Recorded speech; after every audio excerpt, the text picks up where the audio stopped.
సంబంధించిన ఆర్టిస్టులు కూడా తీసుకొస్తున్నారు, వాళ్ళు కూడా ఎంకరేజ్ చేస్తున్నారు. కానీ వాళ్ళు మాత్రం వేరే వేదికలపైన మంత్రులే తిట్టేంత స్థాయికి వాళ్ళు ఎంత అండి, వాళ్ళ ప్రాణం ఎంత. సో వాళ్ళు మాట్లాడుతున్నారు అంటే ఎవరు మాట్లాడిస్తున్నారో మనం ఆలోచించాలి, కానీ వాళ్ళని మనం అనటం వేస్ట్. వాళ్ళు ఎంత చెప్పండి మనుషులు పాపం. వాళ్ళు ఏదో చిన్న చిన్న షోస్ చేసుకొని చిన్న చిన్న క్యారెక్టర్స్ చేసుకునే వాళ్ళు.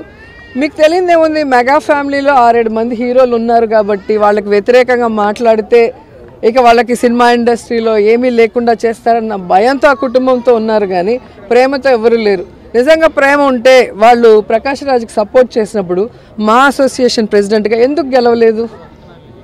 ఒక్కసారి ఆలోచించండి. ప్రేమ వేరే, భయం వేరే. సో అలాంటి వాటి కోసం ఆ చిన్న చిన్న వాళ్ళని తిట్టాలని నేను అనుకోను. కానీ ఎవరైతే మాట్లాడారో వాళ్ళు కూడా ఆలోచించుకోవాలి. మాట్లాడిన వాళ్ళు కూడా, మంత్రులకి శాఖలే తెలియదు అంటారు, శాఖలు తెలియకుండానే మంత్రులు అయిపోతారండి. సో మీకు ఏమీ తెలియదు కాబట్టి మిమ్మల్ని ఎమ్మెల్యేలు కూడా గెలిపించలేదు. మమ్మల్ని గెలిపించారు అంటే మేము వాళ్ళకి ప్రతిపక్షంలో ఉన్నప్పుడు ఎంత సపోర్టివ్గా ఉన్నాం, ఎన్ని ఇష్యూస్లో వాళ్ళని కాపాడుకున్నాం. ఈరోజు మేము అధికారంలోకి వస్తే వాళ్ళకు చేస్తామన్న నమ్మకం మా మీద వచ్చిన తర్వాత మాకేసారు. ఊరికే ఎవరు వేయరు. ఊరికేసి ఎలా ఉంటే ఆయన ఇప్పటికే ఒకరు సీఎం అయిపోయి ఉండాలి, ఇంకొకరు ఇప్పుడు మళ్ళీ సీఎం రేస్లో ఉండాలి. ఎందుకు అవ్వలేకపోయారు? కాబట్టి ప్రజలు చాలా తెలివైన వాళ్ళు, మనం అనుకున్నంత అమాయకులు కాదు. సినిమాల వరకు చూస్తారు, ఎంజాయ్ చేస్తారు, కథ బాగుంటే హిట్ చేస్తారు, కథ బాగాలైతే ఫ్లాప్ చేస్తారు. కానీ పాలిటిక్స్లో మాత్రం మీరు ఎక్కడైనా తీసుకోండి లిస్టు. ఈరోజు కోటా శ్రీనివాస్ గారు గెలిచారు, శారద గారు గెలిచారు, నేను గెలిచాను, బాబు మోహన్ గారు గెలిచారు. ఇప్పుడు నేను మమ్మల్ని గౌరవిస్తే మేము రోజా గారు అంటాం, మమ్మల్ని గౌరవించినప్పుడు నేను రోజా అంటాను. ఓకే, ఇప్పుడు రోజా ఏం మాట్లాడింది? ఆదియో నేనో లేకపోతే ఇంకొకరు పోయి చేస్తున్నాం అనింది. వాళ్ళేదో చిన్న చిన్న ప్రాణాలంట, చిన్న చిన్న ఆర్టిస్టులు అంట. ఈమెమన్నా నేషనల్ వైడ్ ఆర్టిస్టా? ఈవిడేమన్నా 15 నేషనల్ అవార్డులు కొట్టిందా, లేకపోతే 10 ఆస్కార్ అవార్డులు కొట్టిందా యువరాణి? వాళ్ళేదో చేసుకుంటున్నారు, వాళ్ళు స్వచ్ఛందంగా చేసుకుంటున్నారు. వాళ్ళ ఇష్టం, అది పవన్ కళ్యాణ్ గారి మీద ఇష్టం ఉంది, లేకపోతే టీడీపీ మీద ఇష్టం ఉంది, లేకపోతే మీరు చేసే అవినీతి మీద వ్యతిరేకత ఉంది. నువ్వేమన్నా నేషనల్ అవార్డు ఆర్టిస్టువా? నువ్వు 20 సినిమాలు ఏమన్నా ఆస్కార్ అవార్డులు కొట్టినావా? రెండోది, చిన్న చిన్న ఆర్టిస్టులు అంటున్నావే, నీకు దమ్ము ఉంటే గెటప్ సీన్ చేసే క్యారెక్టర్ నీ జీవితంలో ఒకటైనా చేయగలిగావా? ఇస్తే నువ్వు చేయగలవా? సుధీర్ ఉన్నాడు, కష్టపడ్డాడు, మ్యాజిక్ చేశాడు, వాడు చరిష్మాతో సినిమా హీరో అయినాడు, ఈరోజు అత్యద్భుతం, నీకన్నా 10 రెట్లు ఫాలోయింగ్ ఉంది, వాడితో నువ్వు పోటీ పడగలవా? ఇప్పుడు ఆది ఉన్నాడు, వాడు వచ్చిన తర్వాత జబర్దస్త్ చరిత్రనే మార్చినాడు. నువ్వన్నా కూకొని 3 పంచులకి జడ్జిమెంట్ ఇవ్వాలా? వాడు ఆది పాపం గంట సేపు ఏకదాటిగా నవ్వించాడు, ఒక ట్రెండ్ సెట్లో ఉన్నాడు, వాడితో నువ్వు పోటీ పడగలవా? నీ బతుకులో ఏ రోజన్నా ఇలా మొగ్గర్ లాంటి చరిష్మాను చూసావా? ఎందుకు నిన్నెవరు ఏ మాట అన్నప్పుడు నీకు ఎందుకు ఉలికి ఎక్కువ? నీ పని నువ్వు చూసుకో. ఈసారికి ఎమ్మెల్యే సీట్లో ఫస్ట్ ఓడిపోయే సీటే మా యువరాణి, మా రోజమ్మ. డిపాజిట్లు రావు నీకు నగిరిలో, గుర్తుపెట్టుకో. డిపాజిట్లు రావు నీకు నగిరిలో. ఉలికి పడమాకు, గౌరవించావు. మేము ఎప్పుడు నీ గురించి బ్యాడ్గా మాట్లాడుకోవాలి. నీకెందుకు ఓడిపోయి అక్కడ చేసుకోండి? చిన్న చిన్న ప్రాణాలా? 7 మంది హీరోలు ఉన్నారా? 7 మంది హీరోలు జనసేనలో ఉంటే వాళ్ళ కుటుంబంలో 70 మంది రౌడీలు నీ అన్న దగ్గర ఉన్నారు. తెలియదా నీకు? 70 మంది రౌడీలు ఉన్నారు. నీకు దమ్ముంటే ఒకసారి ఎదిరించి మాట్లాడి చూడు, నేను లేపేస్తాడు చూద్దాం. ప్రతిదాకా నీలాగా దిగజారిపోయి నీలాగా ఆడ ఇలా వెనక తిరుక్కుంటా బతుకుతా అనుకుంటున్నావు ఏంది?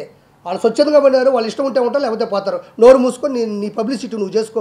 నువ్వు చేసినా ఓడిపోతావు, చేయకపోయినా ఓడిపోతావు. నటుకుమారని చెప్పినట్టు జనసేన కన్నా వచ్చి అక్కడ మద్దతు బలుకు, బాగుంటుంది నువ్వు నీ బతుకు.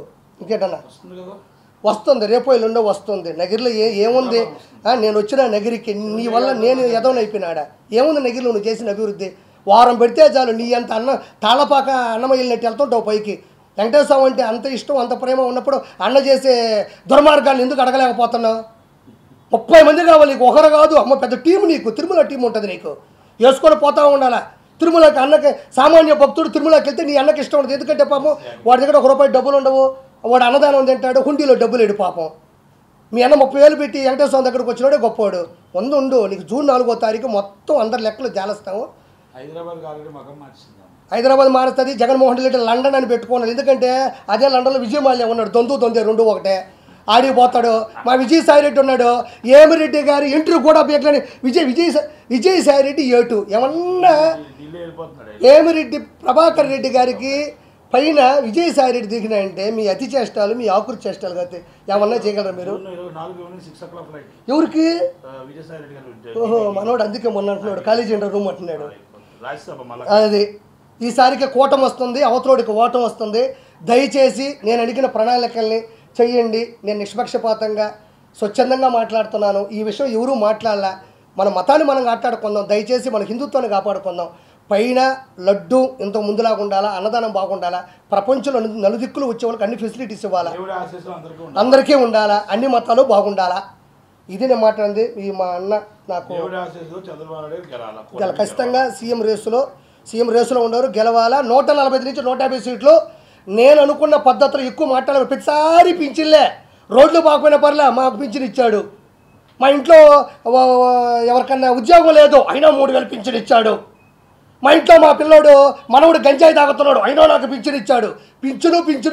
పింఛను. ఒక కుటుంబంలో ఒక 5 మంది ఉంటే ఒక ఆవిడే ముసలావిడ ఉంటుంది. మిగతా నలుగురికి కూడా పింఛన్ ఇవ్వనప్పుడు నీ పింఛన్ కుటుంబం అంతా కాపాడుతుందా? ఇప్పుడు నువ్వే ముసలావున్నామా, నువ్వు డబ్బులు తీసుకునేవో, రేపు నీ బాగాలేకపోతే అంబులెన్స్ వచ్చింది, రోడ్డు బాగలేదు, ఆ రోడ్లో నేను అంబులెన్స్ తీసుకోపోతే పోయి చచ్చిపోయినావు. రోడ్లు బాగాలేవు, నీ పింఛన్ డబ్బులు నేను కాపాడుతుందా? అంబులెన్స్ వేగానే వేస్తుందా? నువ్వు ఏమైనా ఫ్లైట్ వేసుకుని వెళ్ళగలవు 3000కి? నీ 3000 కాదు, గుర్తుపెట్టుకో. మీ మనవరాలు చదువు కావాలా, నీ మనవుడు ఉద్యోగం కావాలా, అవతల వాళ్ళకి జాబు కావాలా, నీ ప్రాణం కూడా బాగుండాలా.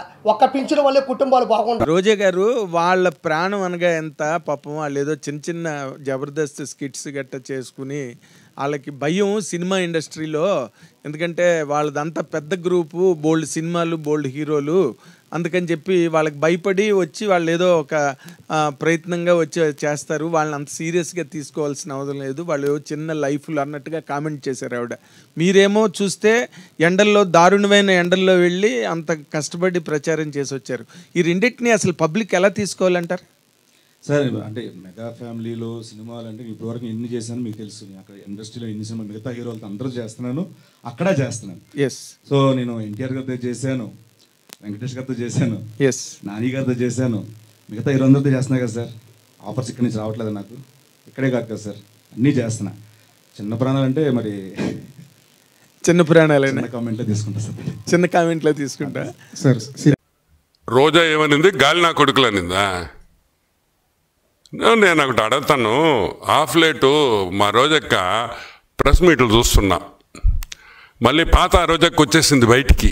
ఇప్పుడు రోజక్క వాడు గుర్తుపెట్టుకో, మర్యాద అనేది ఇచ్చిపుచ్చుకోవాలి. నువ్వు మాకు మర్యాద ఇచ్చావనుకో, నీకు ఇంకా ఎక్కువ మర్యాద ఇస్తాం. నువ్వు సంస్కారంతో మాట్లాడావనుకో, ఇంకా సంస్కారంతో మాట్లాడతావు. మేమేమంటాం? రోజా అంటానా? రోజక్క అంట. ఎంత ముద్దుగా పిలుస్తాను నేను. ఎవరైనా పిలుస్తారట రోజక్క అంట. ఎందుకు? మా ఆడపడుచు నువ్వు, మా ఇంట్లో మనిషివి. గాలి నా కొడుకులు గాల్లో గెలిచిపోతారు అనింది అనుకుంటా కదా. గాలి నా కొడుకులు గాలికి గెలిచారు. సరే, నేను చెప్పన్న దానికి రిప్లై అయ్యా. గాలి ముండలు గాలి లేక ఓడిపోయారు. గాలి ముండలు గాలి లేక ఓడిపోయారు. బాగుందా? అవసరమా మనకే? నాకెంత అసహ్యంగా ఉందట మాట్లాడడం, నాకు నచ్చద్దా? గాలి నా కొడుకులు ఏంది? గాలి ముండ అంటే ఏం చేస్తావు? పద్ధతి ఉండబల్లా, రెస్పెక్ట్ ఉండబల్లా రాజకీయాల్లో. అంటే మీ ఇష్టం వచ్చినట్టు మాట్లాడచ్చు. మేమన్నా మాట్లాడితే అని ఆడస్తావు. ఏంది మే? ఏడ్చే ముందర ఒకసారి ఆలోచించవా? నేను మాట్లాడితేనే కదా వాళ్ళు మాట్లాడిందనే. ఏందా ఏడుపులేంది? నువ్వు మాత్రం ఊర్లో అందం తిట్టచ్చు. గాలి నా కొడుకులేంది? ఇంకా ఎక్కువ మాట్లాడితే అసహ్యంగా ఉంటుంది. నేను ఒకటే చెప్తున్నా, give respect and take respect. మన రాజకీయాలు బాగుండాలంటే మీరు రెస్పెక్ట్ ఇవ్వాలా, మేము రెస్పెక్ట్ ఇవ్వాలి. మీరు రెస్పెక్ట్ ఇస్తే మేము రెస్పెక్ట్ ఇస్తాం.